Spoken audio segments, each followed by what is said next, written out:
right, folks. Welcome back to Gun Owners Radio. FM 96.1, AM 1170. The answer. Okay, we're talking to Vic Rubel. Yeah. Well, I got to do a commercial first. We got Oh. to spend some money, All right, honey. go for it. Yeah.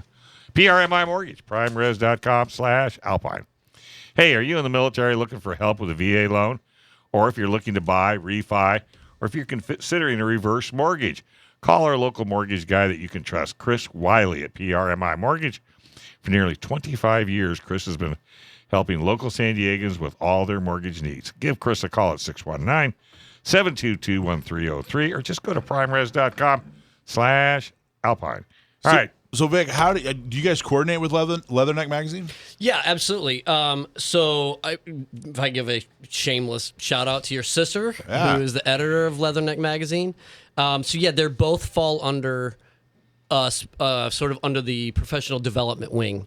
And so Leatherneck is a magazine, and the Marine Corps Gazette is a professional journal. And so, for lack of a better term, and she's going to kill me, I'm sure, when she hears this, but Leatherneck would be a more of an entertaining read. Yeah, so what I heard is that she works on something totally unprofessional. Is what She's the most professional in an unprofessional world. Yeah. That's not going to save you, I don't No, think. that just I got to put the shovel It sounds good, but it isn't. Yeah. Now, did you read Sam's article, my nephew? I haven't read it yet. I know it's up on the net, so I'm yeah. looking forward to it. Yeah, I'm looking forward. We're actually going to talk to him about it. Sam, are you there? Yeah, how are you guys? Good, buddy. How are you?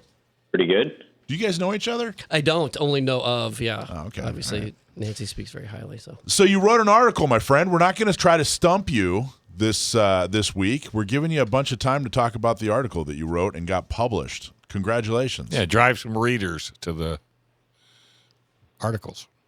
So talk about what was the catalyst? What made you write the article?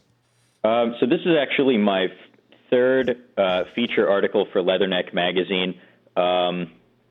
The story behind why this article came into being is sort of convoluted, but basically it was a half-formed episode for an abortive podcast project that never went anywhere. And this was like 3 years ago that I put this together. And I just had it sitting on the hard drive of my old laptop tucked away until my mom, your sister, at Leatherneck, came to me and bellyached that there was an absolutely horrendous piece that they didn't want to run. And so they were looking for, and some other stuff fell through and they had a gap. And so she asked if I still had these scripts lying around. And I went, well, yeah, I could spruce them up and make something out of them. And so that ended up turning into 2 articles, in addition to one that I had already written. And this, it's an interesting read, I think. That's an enormously open and honest explanation of I don't how think that came about. I don't think I could have ever done it any better. Trust me. So, but the cool thing about the reason I wanted people to know that it started out as a script for a podcast is the article reads more like, I don't know, maybe more conversational. What do you think, Sam? Is that a good description? Yeah, I think it sort of it's not quite the same as my usual writing style. How do you describe your usual writing style? The phonetic alphabet was much more my style because I wrote it from the beginning to be published in the magazine. Yeah. This one uses shorter words. I changed the sentence structure a little bit so that it reads more in a conversational tone. Well, both have their strengths, but I thought I thought it was very strong when you're in this particular article. So what's the article about? It is the second installment in a series called This Is My Rifle, and it's a series about the small arms of the U.S. Marine Corps, and this one is about the famous M1 rifle. Famous M1, what's the rest of that? Garand. Garen, see that? Yeah, Vic, we were just talking about Garen. It's maybe clearly it's spelled. Weren't you guys discussing that word earlier? We were just talking about the that. Grand. That's what most people would call it, the Grand. Now, how do you know that's how it's pronounced? Funny, kind of little-known thing. People look at it on paper and say Garand because it looks like that's how it should be pronounced, but the guy himself and his family pronounced it with the emphasis on the first syllable. So in deference to that, I have been pronouncing it Garand. It's like saying Larry Bird played for the Celtics. That's what it feels like. All right. Okay. So, what now? What was the most amazing? Tell us about a little bit about what did you, Vic? Did you use a Garand when you were, or no? That was a little. Man, I'm not that old. All right. I'm just making sure. So, This kid's way younger than you. so when did they? What was? Wait, when it was putting the shot and Yeah, right, powder down in the exactly. barrel? Yeah. So, what was the most amazing thing you learned about the Garand when you were writing it? It's hard to pick out one singular most amazing thing, because when you study something really in depth, especially something that was a process instead of a singular event, a lot of these really interesting stories come to the surface that just aren't very well known. And there are just so many different fun facts about the development of this rifle. And one of the resources I used, because I really like to use primary sources to get the best information possible, was Hatcher's book of the Garand by General Julian Hatcher, who was in the Army. And he worked very closely on the trials process that ultimately ended up adopting the M1 as the first self-loading infantry rifle in U.S. service. And I can't pick just one, but one of my favorite examples is that in the book he talks about efforts by Marine armorers at the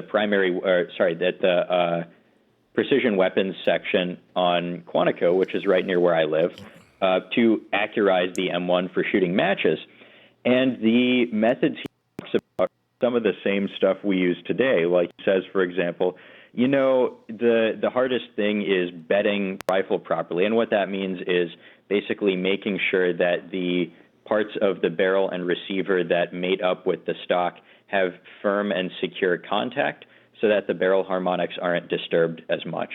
And he says basically, well, the ideal would be to have a free-floated barrel that doesn't touch the stock at any point, but we just really can't do that with modern technology. And as I was reading that, I was actually sitting at work in some downtime, and I looked over on the rack, and you can buy an AR-15 for $600 with a free-floated barrel now that'll shoot circles around an accurized M1. Wow. And when did they adopt the Garand? 1936. And what did it replace? What was before that? It replaced the M1903 Springfield, which was a bolt-action, basically a Mauser copy. When it's funny, so the 1903, 1936, so it had been in service 30-whatever years, right? 33 years? Yeah, more or less. And you think to yourself, man, they hadn't changed their rifle in 30-something years. How long have we been using an AR? Well, since about the 1960s, so we're coming up on almost 60 years now. Isn't that amazing? But Sam, wouldn't you say if it's not broke? If it's not broke? Yeah. If you could say if it ain't broke, don't fix it. Yeah. But I would extend that to be that a new weapon system isn't adopted just because it's better than what we already have. It has to be enough better to overcome the advantages of having this well-established supply chain for not just the rifles, but the ammunition, the parts, the tools needed to maintain them, the training for the armorers, the machinery needed to make the tools and the parts to repair the rifles, and all that stuff backing up nearly all the way to the raw materials in some cases.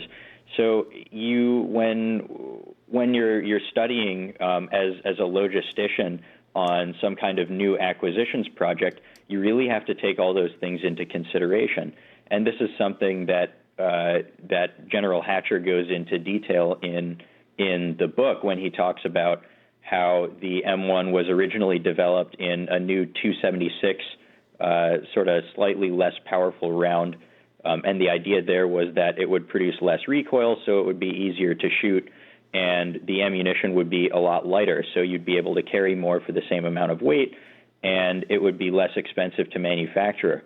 But General MacArthur stepped in at the last minute, and he said basically, well, yeah, this 276 round is great and all, but I insist that this has to be in the standard 30-06 so that you can have compatibility with the machine guns.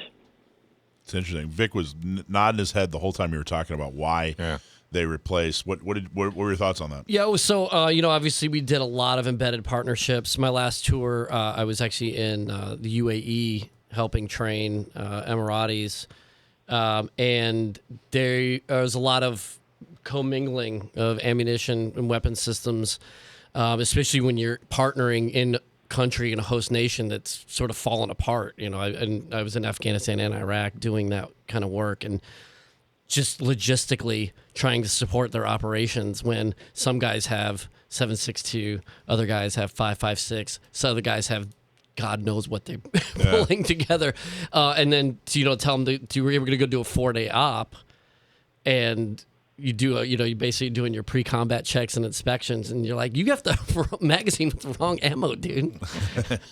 So basically it sounds like, it's not just like, hey, we want a neat new toy. Yeah, it really has more to do with logistics. And it boils down to even something as simple as like the technical manuals. You got to change them if you're going to change out, like Sam was saying. I mean, a lot of moving parts. It's a lot to consider. To adopt a new set of moving parts, a lot of moving parts. So again, it falls right back into if it's not broke, you don't need to fix it. Kalashnikov, that's why Kalashnikov's been around for a long It may not time. be the best, it may not be the greatest, but if you're going to come up with something that's 10 times fold and it's going to make a lot of money and save a lot of lives, then you do it, right, Sam? Right, and to your point about the M16, the M16s in service aren't the same ones we've been rocking since Vietnam. No. They have taken the same platform and adapted it because it's way easier to maintain the same basic weapon system and just change this out, change that small feature out to modernize it instead of just adopting a completely new thing. Right. They're more better. By the way, Dave is tainting the minds of the youth off air. Yeah, I know, but I love him. Hey, if you were wondering who that voice is, because we've never, ever, ever, ever, ever said who the answer guy is. Should we keep it quiet? No, everybody. Should we tell it? No, they don't. At the monthly meetings, people come up and ask. I've seen them in public. People come up and ask them to say the answer. That's our man. Yeah, Action Jackson. We got to do another episode of You Don't Know Jack. So, yeah, what? You quit writing? We just. We're saving it up. All right. Hey, folks. What a shout out to Brian from Wild Built Tactical. We want to thank you for supporting our show and sharing it on our newsletter. Hey, Wild Built Tactical is the go-to source for California legal rifles, pistols, and shotguns. Go visit them online at wbtguns.com or stop by their store in La Mesa. Yeah, Brian's got a great store in La Mesa, but check him out online. He's promoting Gun Owners Radio on his newsletter, and he's just a great guy. So thank you so much, Brian. All right, let's get back to Sam the Man in this.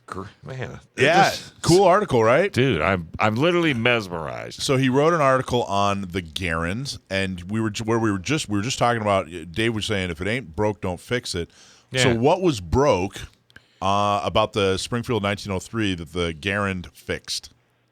Well, military strategists were aware, at least as early as World War I, some of them even before that.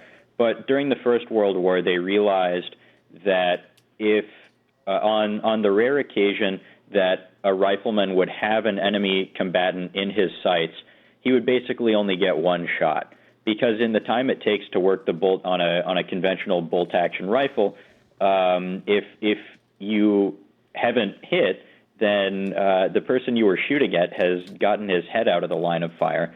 And so they realized that soldiers could produce a much greater volume of fire with something self-loading.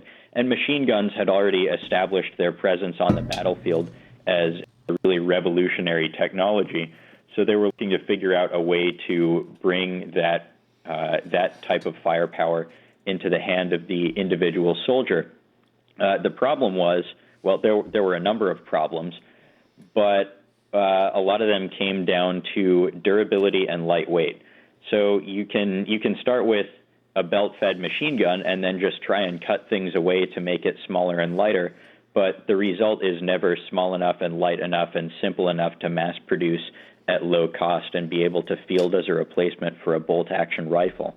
Another direction you can approach the problem from, and I talk about this a little bit in the article, is that you can start with some kind of a civilian hunting rifle because, believe it or not, civilians were using semi-automatic box magazine-fed rifles in the teens and 20s.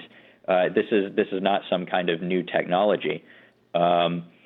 You can sort of take that type of a weapon and try and make it into a military arm by redesigning it for a more powerful military cartridge. But that never really worked out because these designs weren't robust and reliable enough for field conditions. Basically, they weren't soldier-proof, and the actions weren't strong enough to handle a more powerful round. And so it took a lot of really designing from the ground up on the part of a number of very talented firearms designers to produce weapons that really were usable as military rifles and were durable enough to withstand abuse and were inexpensive enough to manufacture by the millions. And I go through all of this in some detail, but just to give you some perspective, John Garen started designing self-loading rifles in about 1919. His rifle wasn't adopted until 1936. So that's a time span of about 17 years, if I've done my mental arithmetic correctly. Yep, I checked it. That it took for him to get from a working prototype to a working military arm. That's interesting. So, how successful was it in general? What reputation, and not just the reputation, but how successful was the Garand? Well, they were produced from 1936 to 1945, and then again for a couple of years in the early 50s. Total production numbers ended up somewhere in the neighborhood of 5.5 million. It was the standard infantry rifle of the U.S. Army and Marine Corps from 1936 to supposedly 1957, but some were still in frontline use later than that, and some were used in training environments even beyond well into the 60s. Many were shipped to foreign countries as aid after the Second World War. So Greece, Turkey, some other European powers. Italy actually had a bunch of them. A lot of different countries received M1s as aid. And so it was not just used by the Americans. That's why, the civilian marksmanship program, that's why every few years, I guess I haven't seen this in a while, but it seemed like back in the 90s and early 2000s, every few years they'd crack open some new warehouse in Greece or Turkey. They'd find 10,000 Garans that were soaking in oil, and then boom, they'd ship them back to the U.S. and CMP would distribute them. Yeah, a fair number of them are still floating around out there. A lot of surplus ammo is still out there to be found. Of course, not as much as there was maybe 20 years ago. The days of that being a really cheap option to shoot have kind of gone away, but there is still some surplus out there. So what were some of the drawbacks of the Garen? How come they weren't still using a Garen when Vic was going through? When he I think they joined just started phasing him out. Well, it weighs 9.5 pounds, and it holds 8 rounds of 30-06. And so the obvious improvements are, first of all, make it smaller and lighter, because every pound of weight that you shave off on the rifle is another pound of ammunition that you can carry. And it also makes the rifle handier and easier to maneuver in close quarters, like in an urban environment or in dense jungle, as we would find out in Vietnam. Another improvement you can make is that instead of using an internal magazine fed from N-block clips, you can switch to using a detachable box magazine like the BAR was doing. And so you can increase the capacity and make it a little bit quicker and easier to reload. You can add a selector switch for what that's worth. The M14 had that, and it was not often used as far as I'm aware. In fact, the M14 was actually pretty much an evolution of the M1. The gas system is different, the receiver is a little different, but it started with experiments at, I believe, Winchester. Well, yeah, Winchester and Springfield in about 1944, 1945 on how to improve on the basic design. It wasn't really until the M16 that we got something that was really substantially different in a lot of ways. And Actually, my previous This Is My Rifle piece was on the M16. Yeah, a lot of people don't know the very tight connection between the M14 and the M1 Garand, but it was a kind of a development of.